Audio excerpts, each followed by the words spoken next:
Welcome to Al Hadi Foundation School.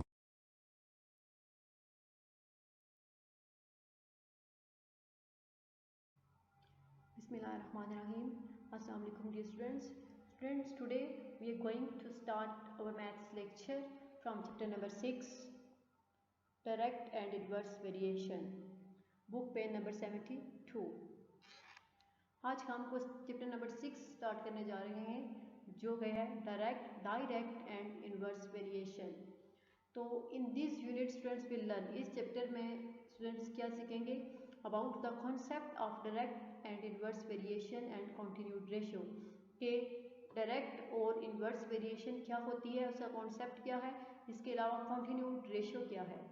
To use unitary and proportion method to solve problems involving ratio, कि ऐसे problems जिनमें ratio involve होती है उनको solve कैसे करते हैं। दो मेथड से, एक है यूनिटरी मेथड और दूसरा है proportion method.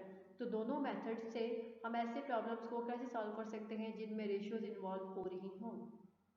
To solve problems based on continued ratio involving 3 quantities, और ऐसे प्रॉब्लम्स को भी सॉल्व करने का कॉन्सेप्ट मिलेगा कि जिसमें क्या हो 3 क्वांटिटीज़ कॉन्टिन्यूड रेशियो यूज़ हो रही हो, इन्वॉल्व हो रही हो और 3 क्वांटिटीज़ हो, तो उन प्रॉब्लम्स को हम कैसे सॉल्व कर सकते हैं।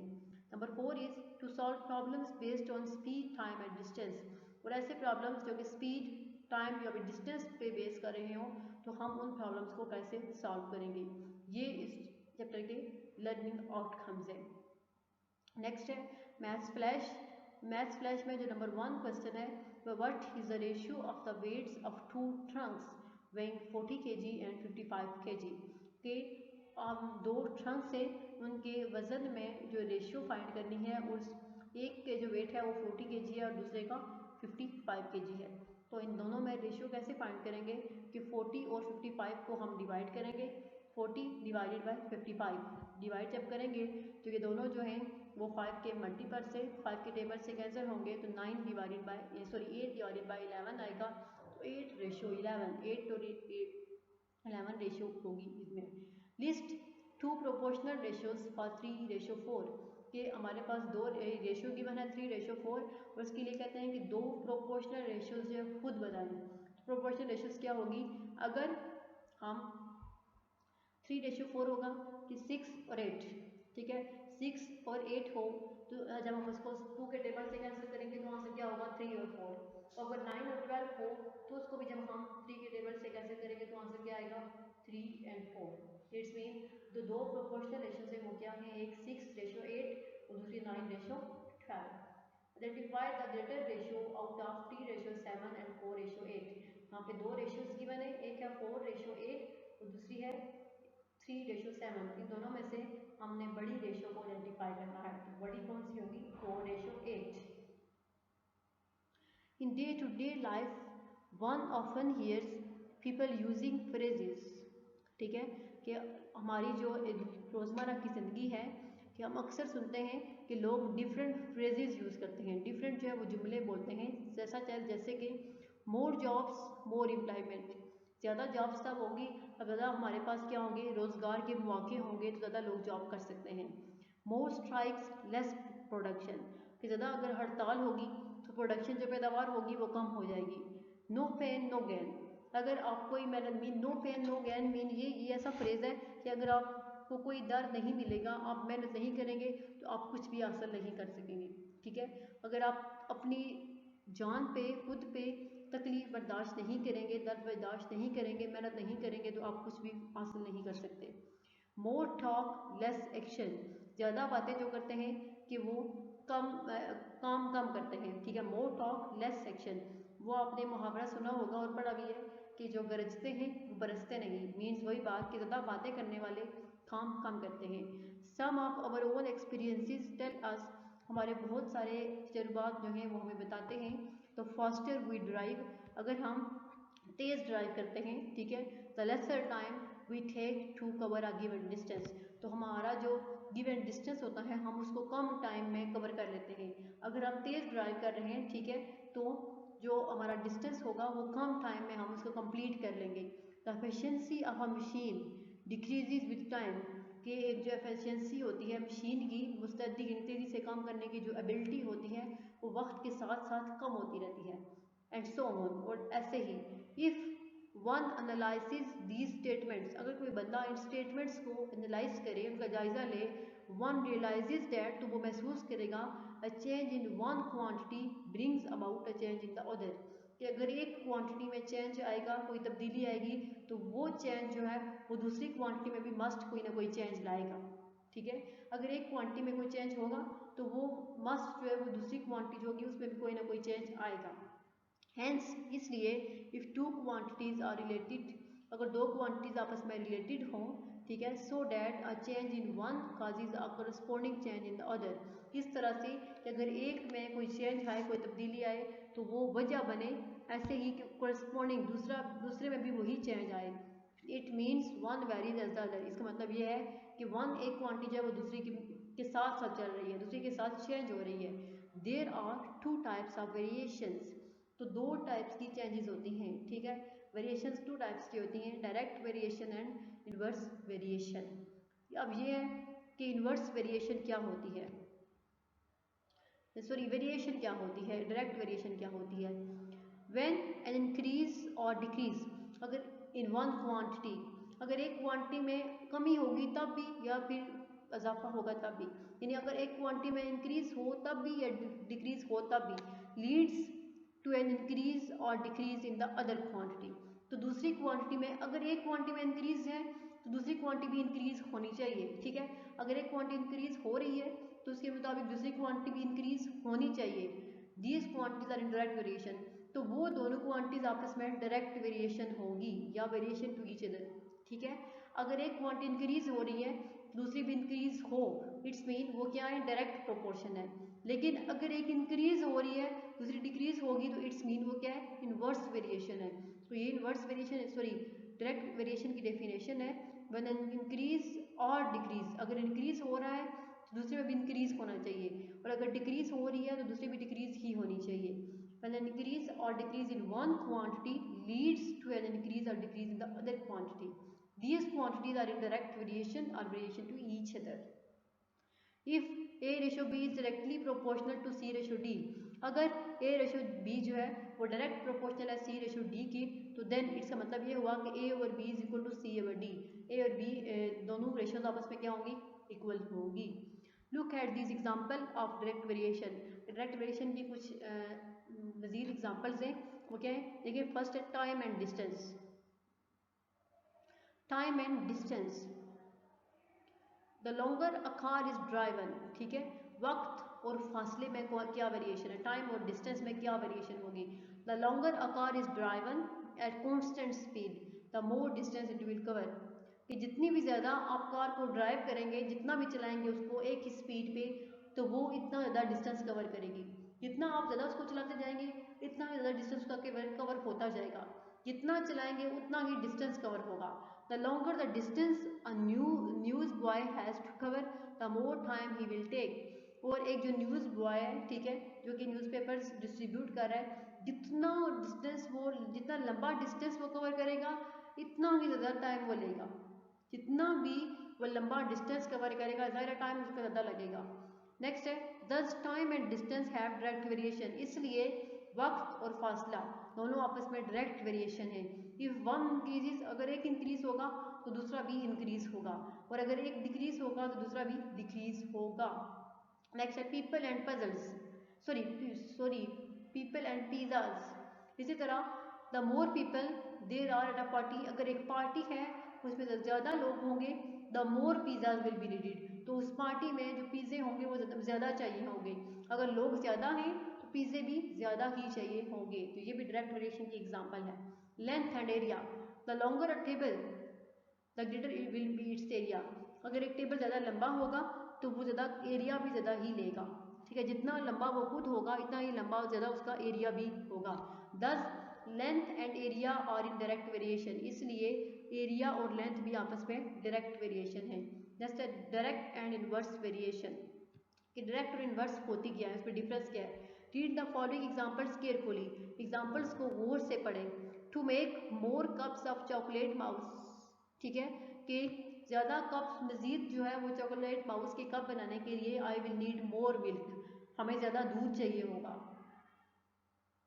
To make a bigger pattern, इससे भी ज़्यादा पैटर्न जो है नमूना बनाने के लिए I will need more squares, तो हमें ज़्यादा स्केयर्स चाहिए होंगे। इन दीज टू एग्जाम्पल, दोनों एग्जाम्पल्स में वन क्वांटिटी इंक्रीज, अगर हमारे पास एक क्वांटिटी इंक्रीज हो रही है या फिर डिक्रीज हो रही है, ठीक है, कम हो रही है ज़्यादा हो रही है, एज द अदर इंक्रीजेज और डिक्रीजेज, तो उसके साथ साथ दूसरी भी इंक्रीज होगी या फिर डिक्रीज होगी। अब देखिए इसमें कहा है कि अगर हम मोर ज़्यादा कप्स चॉकलेट ज़्यादा चॉकलेट माउसेस के कप्स बनाएंगे तो हमें ज़्यादा दूध चाहिए होगा, और अगर हमें ये इस पैटर्न को बड़ा करना होगा तो हमें ज़्यादा स्केयर्स चाहिए होंगे। इट्स मीन अगर एक में इंक्रीज आ रहा है दूसरे में भी इंक्रीज ही आएगा। मोर मिल्क मोर माउसेस, ज़्यादा दूध होगा ज़्यादा चॉकलेट माउसेस बनेंगे। लेस मिल्क लेस माउसेस, दूध कम होगा चॉकलेट माउसेस भी कम होंगे। मोर स्केयर्स बिगर पैटर्न, अगर हमारे पास स्केयर्स ज़्यादा होंगे तो पैटर्न बड़ा बनेगा। फ्यूअर स्केयर्स स्मॉलर पैटर्न, अगर स्केयर्स कम है तो पैटर्न भी छोटा होगा। There these are in direct proportion और वेरिएशन, ये क्या है, ये डायरेक्ट प्रोपोर्शन है, डायरेक्ट वेरिएशन है। द नेक्स्ट टू एग्जाम्पल्स, जो अगली आपकी दो एग्जाम्पल्स हैं, वन क्वांटिटी इंक्रीजेज और डिक्रीजेज, अगर एक क्वांटिटी इंक्रीज हो रही है, ठीक है, या फिर डिक्रीज हो रही है, एज द अदर डिक्रीजेज और इंक्रीजेज, अगर एक क्वांटिटी इंक्रीज हो रही है दूसरी डिक्रीज होगी, ठीक है, और अगर एक डिक्रीज हो रही है तो दूसरी इंक्रीज होगी। इसमें तो ये था कि अगर एक क्वांटिटी इंक्रीज हो रही है तो दूसरी भी इंक्रीज ही होगी, लेकिन नेक्स्ट जो दो एग्जांपल्स है उनमें ये होगा कि अगर एक क्वांटिटी इंक्रीज हो रही है तो दूसरी डिक्रीज होगी, और अगर एक डिक्रीज हो रही है तो दूसरी इंक्रीज होगी।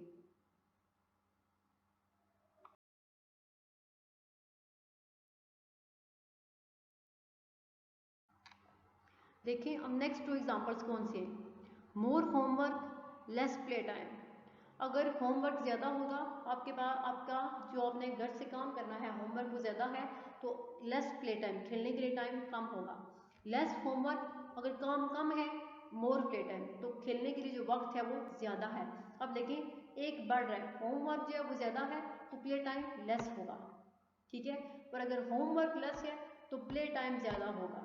इसी तरह more workers less time to build a wall, अगर ज़्यादा काम करने वाले अफराद होंगे तो एक दीवार को तामीर करने में टाइम जो है वो कम लगेगा। फ्यूअर वर्कर्स, अगर काम करने वाले अफराद कम हैं, more time to build a wall, तो एक फिर दीवार को बनाने में तामीर करने में टाइम ज़्यादा लगेगा। These quantities are in inverse proportion, तो ये क्वान्टिटीज़ क्या है, इनवर्स प्रोपोर्शन है, ठीक है, दूसरे एक दूसरे के वो इनवर्स हैं। डायरेक्ट वेरिएशन क्या होती है, देखिए the store for electric gadgets, एक स्टोर है जहाँ पे इलेक्ट्रिक बिजली का मुख्तलिफ आलात हैं। The cost of the bulb is written in this form, तो बल्ब की जो कीमत है वो इस फॉर्म में है कि नंबर ऑफ बल्ब्स, अगर 5 बल्ब्स होंगे तो उसकी कॉस्ट होगी वो 500 होगी, अगर 10 बल्ब्स होंगे तो कॉस्ट 1000 होगी, अगर 15 बल्ब्स होंगे तो कॉस्ट 1500 होगी, और अगर 20 बल्ब्स होंगे तो कॉस्ट 2000 होगी। इसी तरह अगर 25 बल्ब्स होंगे तो कॉस्ट 2500 होगी, और अगर 40 बल्ब्स होंगे तो कॉस्ट 4000 होगी। दिस इंडिकेट्स दैट, ये इशू कर रहा है कि the number of bulb increases, अगर बल्ब्स की तादाद जो है वो बढ़ रही है, ठीक है, नंबर ऑफ बल्ब इंक्रीज हो रहे, द कॉस्ट इंक्रीजेज कॉरस्पॉन्डिंगली, तो जो बल्ब्स की कॉस्ट है वो भी ऑटोमेटिकली इंक्रीज हो रही है। This is called direct variation, इसको क्या कहते हैं, डायरेक्ट वेरिएशन कहते हैं। The price of each bulb is, तो हर बल्ब की कीमत कितनी होगी कि अगर हम 500 को डिवाइड करें 5 से तो हर बल्ब की कीमत, एक बल्ब की कीमत 100 होगी। इसी तरह अगर हम 1000 को डिवाइड करेंगे 10 से तब भी 100 आंसर आएगा, 1500 को डिवाइड करेंगे 15 से तब भी आंसर 100 होगा, और 2000 को डिवाइड करेंगे 20 से तब भी आंसर 100 ही होगा। 2500 को डिवाइड करेंगे 25 से तब भी आंसर 100 होगा, और 4000 को डिवाइड करेंगे 40 से तब भी आंसर 100 होगा। यानी एक बल्ब की कीमत जो है वो 100 रुपीज़ की होगी, लेकिन जितने भी बल्ब हमारे पास इंक्रीज होते ही जाएंगे कॉस्ट नहीं बढ़ती जाएगी। If we examine the table, अगर हम इस टेबल का मुआयना करें, ठीक है, वी फाइंड दैट, हम ये फाइंड करेंगे there is definitely an increase in the cost, कि डेफिनेट तौर पे एक कॉस्ट में जो है वो इंक्रीज आ रहा है, जैसे ही हम बल्ब्स की तादाद को इंक्रीज करेंगे तो कॉस्ट जो है वो डेफिनेटली इंक्रीज हो जाएगी। Hence it is Indeed A case of direct variation, तो ये क्या है, ये डायरेक्ट वेरिएशन का एक केस है। Now compare the ratios of the different numbers of bulb. अब क्या करें, अब कंपेयर करें कि जो मुख्तलिफ जितने भी हमारे पास नंबर ऑफ बल्ब्स में उनका रेशियो क्या है कॉरेस्पॉन्डिंग कास्ट के लिहाज से। 5 डिवाइडेड बाई 500, ठीक है। अगर 5 बल्ब्स होंगे तो कास्ट 500 होगी, अगर 10 बल्ब्स होंगे तो कास्ट 1000 होगी, अगर 15 बल्ब्स होंगे तो कास्ट 1500 होगी। सिंप्लीफाई ईच ऑफ देम, अगर हम इनमें से हर किसी को सिंप्लीफाई करेंगे then each ratio reduces to 1/100। तो हर जो रेशियो होगी इन सब में वो क्या आएगी 1/100 आएगी, विच इज़ कॉन्स्टेंट। वो उनकी क्या है कॉन्स्टेंट है कि अगर हम इनकी कॉन्स्टेंट तरीके से इनकी नंबर ऑफ बर्ड्स इंक्रीज करेंगे तो कॉस्ट भी इनकी इंक्रीज होगी। नेक्स्ट एग्जांपल है example number 1। If the cost of 10 balls each of the same value is ₹100, कि अगर 10 balls की, ठीक है, कीमत जो है वो 200 रुपये हो और हर बाल की वैल्यू सेम होनी चाहिए, हर बाल की वैल्यू सेम होगी। Find the cost of 20 balls and 1 ball। फिर हम 20 बॉल की भी कॉस्ट फाइंड करें और नंबर 2 1 बॉल की कॉस्ट फाइंड करें। देखें सबसे पहले let the required cost be ₹x। फिर हमने जो रिक्वायर्ड कॉस्ट फाइंड करनी है उसको हम x के इक्वल लेट करेंगे, ठीक है। हमने जो रिक्वायर्ड कॉस्ट फाइंड करनी होगी हम उसको x के इक्वल लेट करेंगे। Writing like terms together we have, तो राइटिंग लाइक जो एक जैसी टर्म्स होंगी उनको हम इकट्ठा लिखेंगे तो क्या होगा। अब देखें नंबर ऑफ बॉल्स कितने 10 बॉल्स हैं यहाँ पे, ठीक है, उनकी कीमत कितनी है 200 रुपीज़। और अगर 20 बॉल्स हों तो हमें उनकी कॉस्ट फाइंड करनी है जो कि हमने लेट की है x के इक्वल है, इसी यहाँ पे x लिखा है। Ratios between like terms is, अब लाइक टर्म में रेशियो क्या है 10 divided by 20 and 200 divided by x। The problem involves direct variation, problem में डायरेक्ट वेरिएशन इन्वॉल्व हो रहा है। सो अब क्या होगा 10/20 is equal to 200 by x, ठीक है। अब 10/20 को हमने 10 के टेबल से कैंसिल किया है तो 1/2 आ गया। 1/2 is equal to 200 by x। By cross multiplication, cross multiplication करेंगे तो क्या होगा x को मल्टीप्लाई करेंगे 1 से और 200 को मल्टीप्लाई करेंगे 2 से, तो x इज इक्वल टू 400। तो द कॉस्ट ऑफ 20 बार्स के 20 जो बार्स होंगी उनकी कीमत क्या होगी 400 रुपीज़। नेक्स्ट नंबर 2, अब है कि एक बाल की कीमत क्या होगी। नंबर ऑफ बॉल्स क्या है पहले 10, उनकी कॉस्ट क्या है 200 और नंबर ऑफ बॉल्स 1 है तो कॉस्ट इन रुपीज़ x। देखें अब इनमें रेशियो क्या होगी 10 divided by 1 is equal to 200 divided by x। By cross multiplication, जब क्रॉस मल्टीप्लिकेशन करेंगे तो क्या होगा 10 को मल्टीप्लाई करेंगे x से तो किसके इक्वल होगा 10x इज इक्वल टू 200 को मल्टीप्लाई करेंगे 1 से, वो किसके इक्वल होगा 200 के।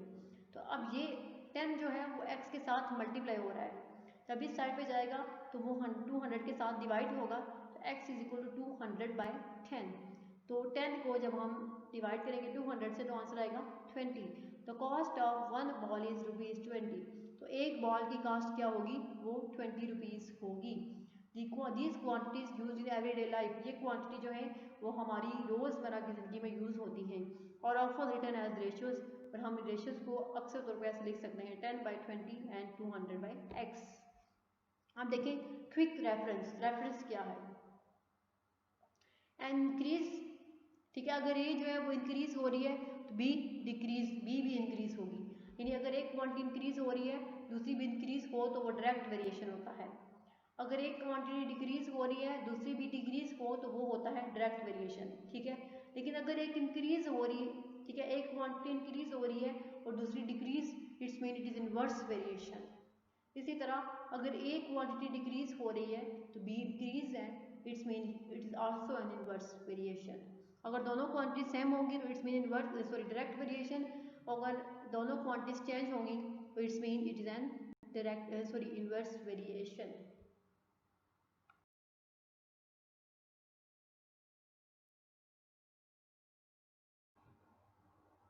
नेक्स्ट एग्जांपल नंबर 2 है।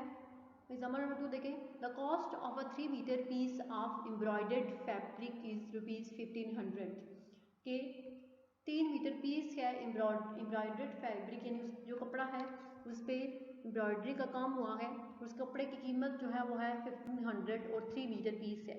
If Sameera buys fabric worth ₹2000, अगर समीरा जो है वो 2000 रुपीज़ का कपड़ा खरीदती है, how many metres of fabric will she have, तो उसके पास कितने मीटर कपड़ा होगा। सोल्यूशन देखें। सबसे पहले कॉस्ट ऑफ फैब्रिक कि उसकी कीमत कितनी है, ₹1500, ठीक है। तो लेंथ कितनी है उस फैब्रिक की, 3 मीटर, और अगर 2000 रुपीज़ वो पे करे तो उसके पास कितना फैब्रिक आएगा। मीन यहाँ पे 3 को मल्टीप्लाई किया 2000 से, ठीक है, और 15 ये क्रॉस मल्टीप्लिकेशन जब करेंगे तो 3 को मल्टीप्लाई किया 2000 से और 1500 को मल्टीप्लाई किया 1 से या x से, तो 2000 को जब 3 से करेंगे तो आंसर आएगा 6000 divided by 1500 is equal to 15 का टेबल 60 पे 4 टाइम जाएगा तो 15 1 15 15 4 100 और 0 और 0 कैंसिल, तो 4 मीटर कि अगर वो 2000 रुपीज़ पे करती है उसके पास जो कपड़ा होगा वो 4 मीटर होगा। अब इसमें रेशियो जो है वो क्या है, cost ratio length is equal to 1500 ratio 3। अब cost ratio length is equal to 500 ratio 1। अगर हम इसको 3 के टेबल से कैंसिल करेंगे तो 500 रेशियो 1 होगा, तो और cost length is equal to 2000 is equal to 4, ठीक है। नेक्स्ट है इन्वर्स वेरिएशन। ये थी एग्जांपल्स डायरेक्ट वेरिएशन की। अब हम देखते हैं इन्वर्स वेरिएशन क्या है। When an increase or decrease in one quantity leads to a corresponding decrease in or increase in the other quantity, कि अगर एक क्वांटिटी में कोई इंक्रीज हो रहा है, ठीक है, इंक्रीज हो रही है, तो दूसरी क्वांटिटी में अगर एक क्वांटिटी इंक्रीज होगी दूसरी ऑटोमेटिकली डिक्रीज होना शुरू हो जाएगी, और अगर एक क्वांटिटी डिक्रीज होगी तो दूसरी ऑटोमेटिकली इंक्रीज होना शुरू हो जाएगी। These two quantities are said to vary inversely, तो ये दोनों क्वांटिटी आपस में इन्वर्स वेरिएशन होगी या इन्वर्स प्रोपोर्शन होगी। Look at these examples of inverse variation. Number of men the time required to complete a work, कि जितने भी हमारे पास नंबर ऑफ men, जितने आदमी ज़्यादा होंगे, ठीक है, इतना ही कम टाइम लगेगा एक काम को कंप्लीट करने पे, लेकिन जितने ही काम करने वाले बंदे हमारे पास कम होंगे इतना ही ज़्यादा टाइम लगेगा एक काम को कंप्लीट करने में। तो ये क्या होगा, इन्वर्स वेरिएशन है। Length and breadth of a fix area, length जो होती है और ब्रेड्थ फिक्स्ड एरिया की, अगर लेंथ हम इंक्रीज करेंगे तो ब्रेड्थ डिक्रीज होगी, अगर ब्रेड्थ हम इंक्रीज करेंगे तो लेंथ डिक्रीज होगी। The following example illustrates inverse variation, ये जो नीचे एग्जांपल है ये इन्वर्स वेरिएशन की वजाहत कर रही है, इसको एक्सप्लेन कर रही है। एग्जांपल देखें। A new well is being dug in a village, एक विलेज में एक गांव में नया कुआं खोदा गया। The number of men and length of time required to complete the job is given in the table below, जितने आदमी थे काम करने वाले इसको खोदने वाले और जितना टाइम लेंथ था, जितनी भी टाइम जितना चाहिए टाइम था एक इस जॉब को कंप्लीट करने के लिए, वो ये वाला इस टेबल में। नंबर ऑफ वन देखें कि 5, ठीक है, बंदे 5 थे तो दिन 8 लगाए गए हैं, अगर बंदे 10 थे तो दिन 4 लगे हैं, अगर बंदे 20 थे तो काम दिन जो है वो 2 लगे हैं, और अगर बंदे 40 हैं तो काम 1 दिन में हो गया है। If A ratio B is inversely proportional to C ratio D, अगर ए रेशो बी जो है वो इन्वर्सली प्रोपोर्शनल हो सी रेशो डी की, तो क्या होगा, a over b is equal to d over c. अब डायरेक्ट में a over b is equal to c over d था, लेकिन अब इन्वर्स में a over b is equal to d over c, second ratio change हुई है। This is inverse variation. The product of the number of men and the time taken is always equal, जो product है कि जितने भी आदमी काम कर रहे हैं, ठीक है, नंबर ऑफ मेन और टाइम जितना भी टाइम लगा है उन दोनों का प्रोडक्ट फाइंड करेंगे तो वो हमेशा इक्वल आएगा। 5 को 80 से मल्टीप्लाई करेंगे 8 से, 8 5 are 40, 10 4 are 40, 22 are 40 and 41 are 40। The number of men increases, the number of days decreases, कि अगर नंबर ऑफ मैन के काम करने वाले अफराद जो है वो इंक्रीज हो रहे हैं, इट्स मीन जो डेज हैं जितने डेज में काम कंप्लीट हो रहा है वो कम हो रहे हैं। Problems of inverse variation are solve by the unitary method and the proportion method, कि इन्वर्स वेरिएशन के जो प्रॉब्लम्स हैं हम उनको 2 मेथड से सॉल्व कर सकते हैं, एक है यूनिटरी मेथड और दूसरा है प्रोपोर्शन मेथड। तो एग्जांपल नंबर 4 है 5 people can finish a task in 9 days, कि 5 बंदे एक काम को 9 दिनों में ख़त्म कर रहे हैं। In how many days can 15 people finish the same task, तो कितने दिनों में 15 बंदे उस काम को ख़त्म करेंगे। अगर 5 लोग जो है एक काम को 9 दिनों में ख़त्म कर लें तो 15 लोग जो है वो उस काम को कितने दिनों में ख़त्म करेंगे। Solution is an example of inverse variation, ये इनवर्स वेरिएशन की एग्जांपल है। यूनिटरी मेथड से जब सॉल्व करेंगे तो 5 people can finish a task in, unitary method आपने क्लास 6 में भी सॉल्व किया था, चैप्टर नंबर 6 में, सॉरी 7 में, कि अगर 5 बंदे जो है वो कितने दिन में काम खत्म कर रहे हैं, 9 दिनों में, तो एक बंदा कितने दिनों में खत्म करेगा, 9 को मल्टीप्लाई करेंगे 5 से तो 45 डेज, ठीक है। 15 people can finish a task in, तो 15 लोग कितने दिनों में सॉल्व करेंगे, कितने दिनों में फिनिश करेंगे, 45 डिवाइड बाई 15 3 डेज। ये था यूनिटरी मेथड। आप देखिए प्रोपोर्शन मेथड क्या होगा। प्रोपोर्शन मेथड में हमने जो फाइंड करना होता है हम उसको लेट करते हैं, वो x के इक्वल है। Let the number of days required, हमने रिक्वायर्ड डेज जो फाइंड करने हैं वो हम लेट कर रहे हैं कि वो x के इक्वल है। पीपल एंड डेज, पीपल कितने हैं, अगर 5 लोग होंगे तो काम 9 दिनों में खत्म हो रहा है, अगर 15 लोग होंगे तो काम जो है वो x डेज में कंप्लीट होगा। अब 5 by 15 is equal to x over 9, a ratio b, sorry a over b is equal to d over c, क्योंकि यहाँ पे क्या है, यहाँ पे डायरेक्ट सॉरी इन्वर्स वेरिएशन है, इसलिए x और 9 की जो रेशियो है वो चेंज हो गई है। तो अब क्रॉस मल्टीप्लिकेशन से 5 को मल्टीप्लाई करेंगे 9 से और 15 को मल्टीप्लाई करेंगे x से, 45 डिवाइड बाई 15 तो x is equal to 3 days. तो ये प्रोपोर्शन मेथड से भी आंसर सेम ही आया है। नेक्स्ट एग्जांपल नंबर 5 है, a group of 100 men have provisions for 30 days, के एक ग्रुप है, ठीक है, 100 बंदों का, उनके पास 30 डेज की प्रोविजंस हैं। If 20 more man join the group, अगर 20 बंदे जो है मजीद इस ग्रुप को ज्वाइन करें, how long will the provisions last, तो ये प्रोविजन जो है वो कितने दिन तक चलेगी। Solution, this is an example of inverse variation, ये एक इनवर्स वेरिएशन की एग्जांपल है। That the number of days be x, तो मैन अगर 100 मैन जो है वो 30 डेज में कंप्लीट कर रहे तो 120 मैन जो है वो x डेज में कंप्लीट करेंगे। अब x ओवर 30 ये प्रोपोर्शन चेंज होगी इनकी रेशियो, जब क्रॉस मल्टीप्लाई करेंगे, अब देखें ये 100 और 120 के टेबल से कैंसिल हो गए तो आ गया 5 ओवर 6, क्रॉस मल्टीप्लाई करेंगे 6 को मल्टीप्लाई किया x के साथ तो आंसर क्या आएगा 6x इज इक्वल टू 100 को मल्टीप्लाई किया 30 के साथ, सॉरी 5 को मल्टीप्लाई किया 30 के साथ तो 150, तो x is equal to 150 over 6, x is equal to 25, thus the provisions will last for 25 days if 120 people, कि अगर लोग जो है वो 120 बंदे होंगे तो प्रोविजन जस्ट 25 दिनों तक चलेगी। ये हमारी एग्जांपल थी इनवर्स वेरिएशन की। डू यू नो, क्या आप जानते हैं, when the shape of two objects is in direct proportion, कि अगर हमारे पास दो ऑब्जेक्ट की जो शेप है वो डायरेक्ट प्रोपोर्शन में हो, जैसे कि their length and breadth are in the same proportion, अगर दो शेप्स है हमारे पास, ठीक है, उन दोनों की लेंथ और ब्रेड्थ जो है वो सेम है, their relative sizes are equal, it's mean उनके साइज क्या होंगे, इक्वल होंगे, इसलिए उनकी जो लेंथ और ब्रेड्थ है वो सेम प्रोपोर्शन में है, उनके साइज इक्वल होंगे। तो ये था डायरेक्ट और इनवर्स वेरिएशन। नेक्स्ट लेक्चर में इंशाल्लाह हम स्पीड, टाइम और डिस्टेंस के बारे में पढ़ेंगे। एक्सरसाइज 6 स्टार्ट करेंगे। अल्लाह हाफ़िज़।